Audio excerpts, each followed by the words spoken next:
My people, they say wonder shall never end. First time in history, in the history of Edo State, a governor of a state, Governor Godwin Obaseki, came to the public not to allege his deputy. He accused him of carrying out a coup against him. Haba, my brother, not be say he come allege, say he they suspect. He directly accused his deputy governor, Right Honorable Philip Shaibu. He say he carry out a coup. Hi, can Obaseki defend this? How will you, my people, not be me talk, I'm gonna watch this video.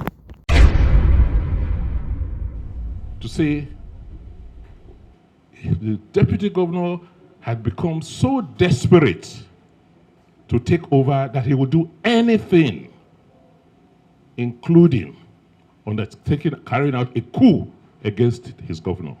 Let me go back to the main issue, what really happened and created this problem. I proclaimed the House of Assembly. He was in Abuja. Before he left, I called the chairman. The chairman is here. I said, look, I want nominations for commissioners. What we normally do, we will sit down, about 5 of us, looking at the list, local government and local government, what have been submitted. Asked the chairman. That morning, I called him for the meeting. What did he say? He said he will not attend.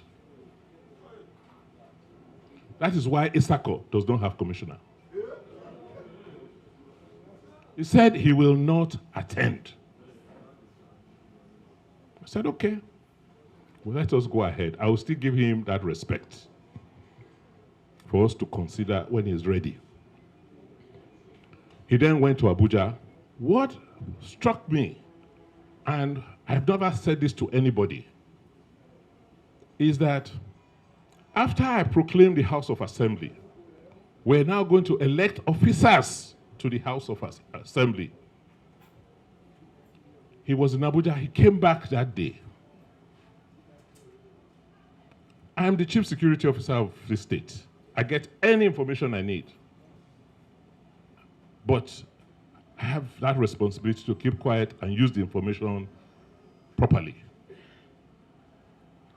My deputy called a leader in APC,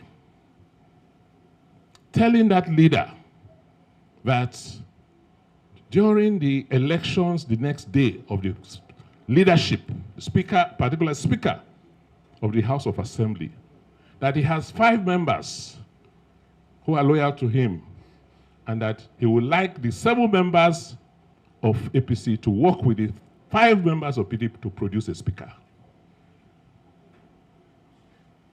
This information will still be corroborated by somebody else. At that point, I called the PDP members to my house just to familiarize with them. And as usual, he tried to barge in.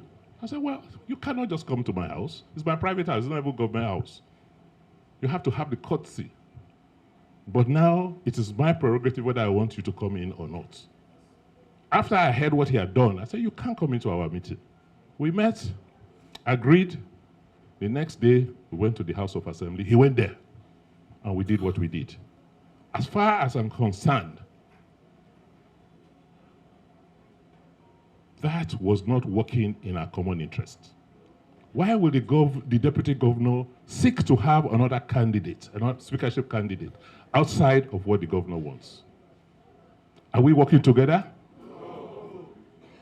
That is where I now knew that we had a problem.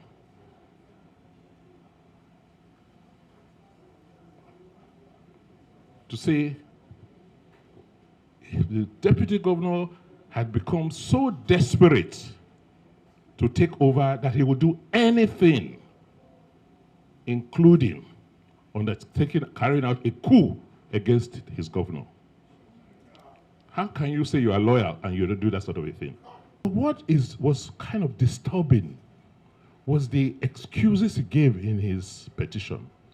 This is a matter before the courts. I don't want to talk much about it. How can somebody swear to an affidavit, right? A public officer, with information that is patently wrong and false, that we stopped him from coming into ESCO. Meanwhile, you attended that ESCO and you signed.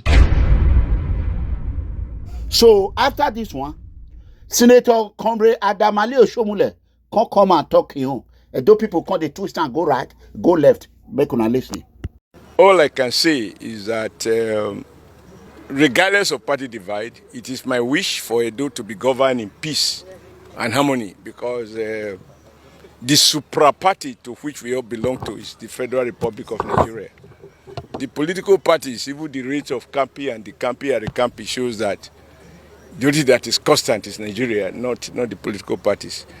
To that extent, as someone who have had the rare privilege of being the chief steward at Osadebe Avenue, it's my wish that this government and even future government, regardless of the political platform, govern in peace and help to that we have peace and harmony.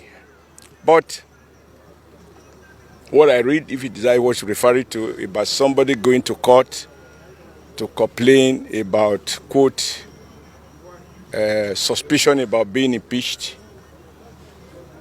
I don't know how courts adjudicate over suspicion.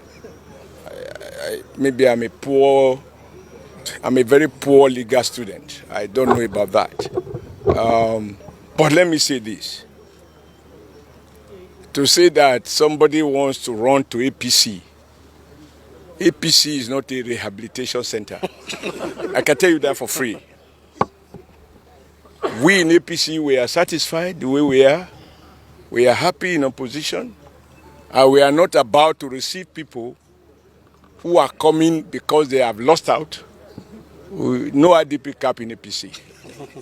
So my advice is those who are having challenges should learn to respect their bosses.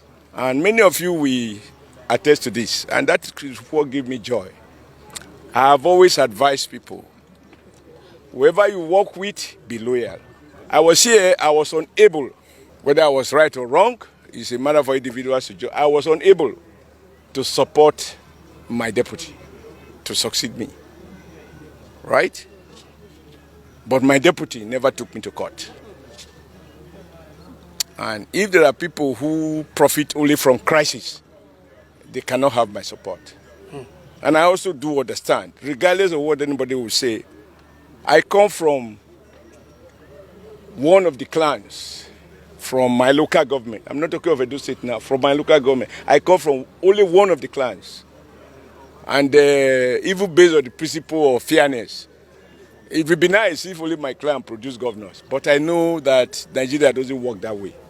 There are those sentiments that people feel at this level of development that things should go around. But I pray that God is able to help for us to all have peace. I don't wish it of anybody. God has been faithful to me. I didn't know how I could become a governor. And I didn't know how I could become a chairman. I also didn't know how I was removed as chairman. And now I don't know how God made me a senator. We had some city governors fail to make the same election. With beavers that doesn't allow you to cheat and to post figures that you didn't earn. So I've learned to trust God, to take control. And we must pray according to the Bible. We must pray for our leaders. Regardless of what you think, we are joined by God to pray for our leaders. So in a moment like this, all of you and all of us should pray for the governor of our state so that he will govern us well for the benefit of all. That's all I can say. Share.